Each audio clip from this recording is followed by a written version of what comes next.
Hey guys, welcome back to the channel. For today's review, we're taking a look at the Super Android 17 from Figuarts. This guy was a premium Bandai exclusive, hence the shipper box. Again, you just see the name of the figure, got the barcode, nothing much because it's a brown cardboard box. It's kind of boring, but taking him out of the brown cardboard,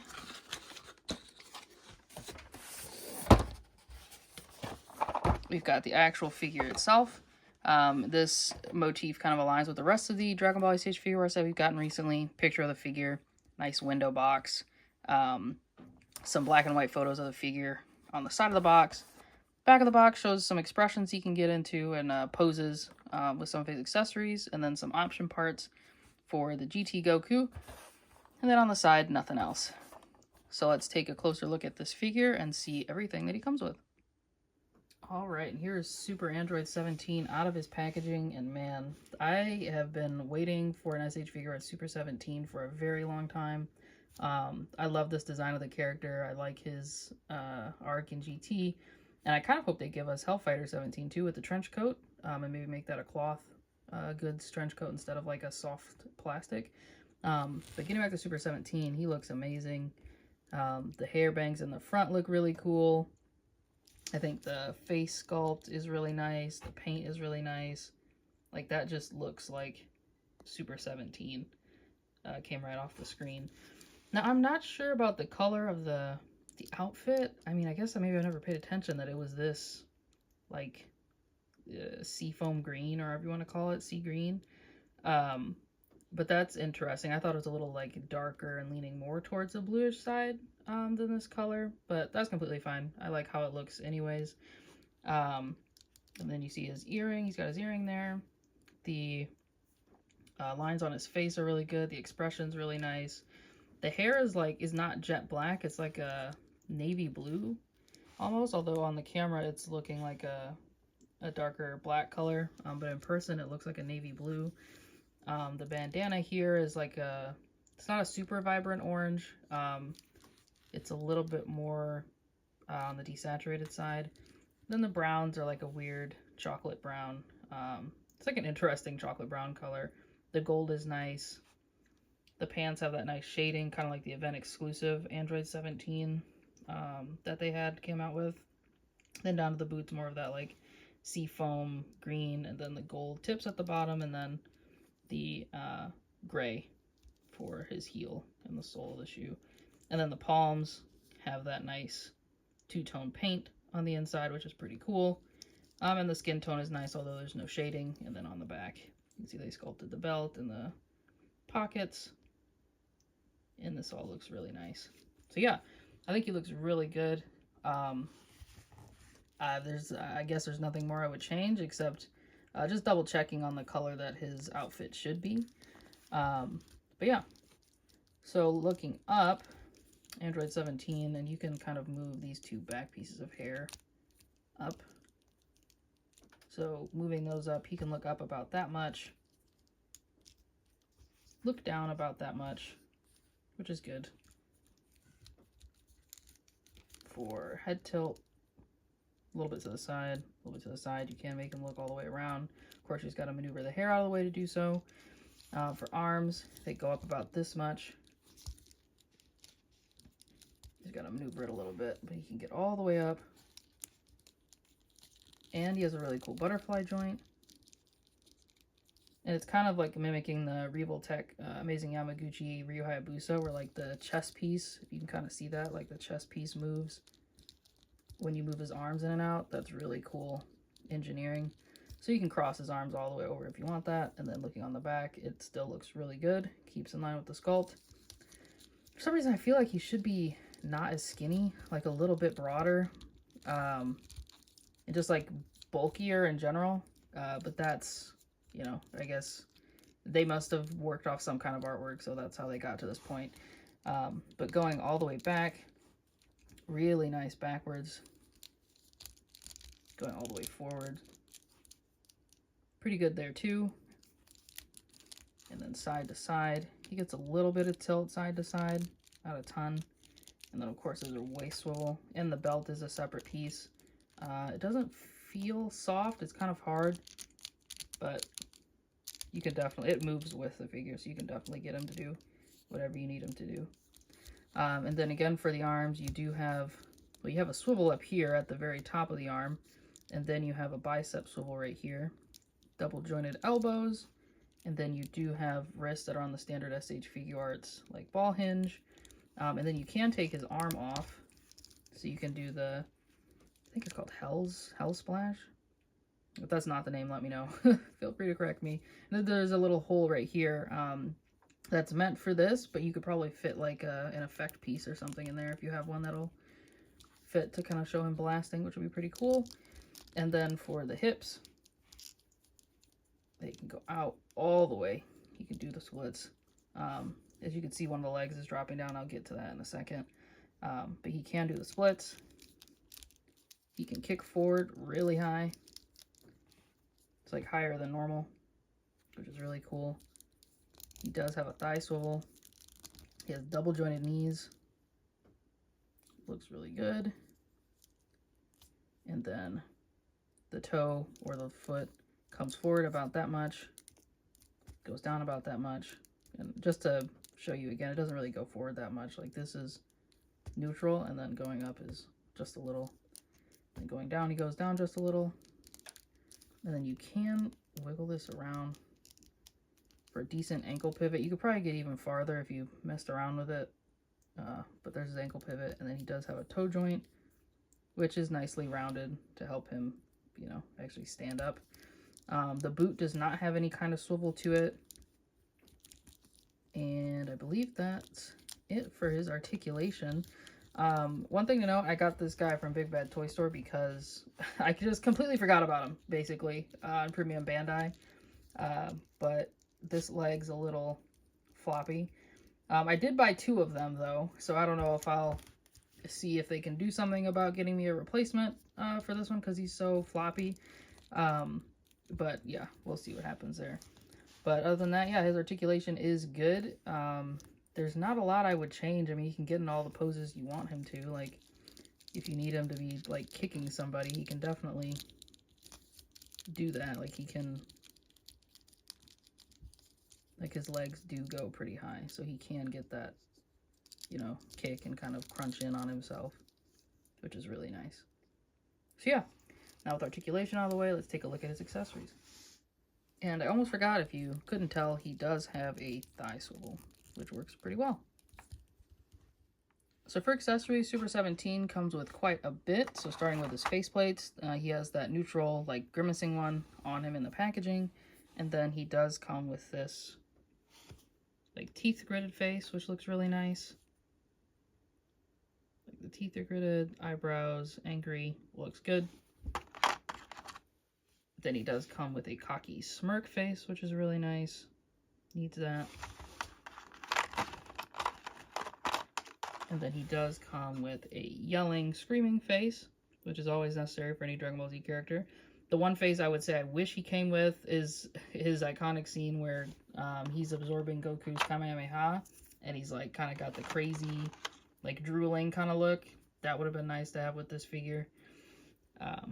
And then for hands, he comes with 2 splayed out hands, again with that 2-tone paint, and then you can see the dots in his palms where he can absorb Ki Blast, which is a nice touch, and those are shiny metallic red. Comes with a pair of, like, clawing kind of pose hands.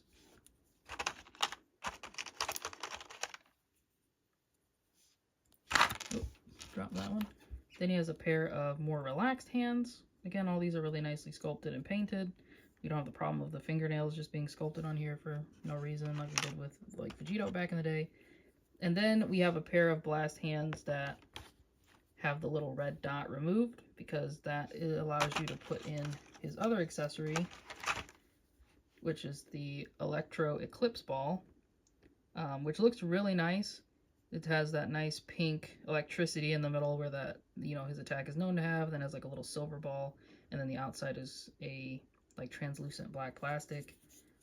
And all you need to do is plug one end in here, and then plug one end into his hand, and then that's how you pose it. Do you have one end of his hand, one end in here, and then the other hand is just a support hand. Or you could, you know, swap hands and put this one with the peg in it and have the other one not have anything in it. But that's pretty cool. I guess I wouldn't have minded if this had 2 holes on either side, so you could just do it that way so it's easier for him to hold on to it. But I don't mind it. It actually looks like there's supposed to be 2 holes. Or maybe this is just extra space in the tray. I'm not sure. Oh, there's a straight peg. I see. So it also comes with a straight peg that's not bent, so you could put it in there. So I guess if you wanted him to have like a hand sticking out and then holding it, you could do that. That's pretty cool to have multiple options like that. I like that. And then he comes with 2 different hair pieces. So these are more windswept. You can get it out of the way. Both of the original Android figures came with this. I don't know if the Tournament of Power figures came with them. I haven't looked at them in a long time, but the alternate windswept hair pieces. I kind of don't like that you can see like where you actually insert the peg, but on the figure itself you just tug this out. Slowly tug it out.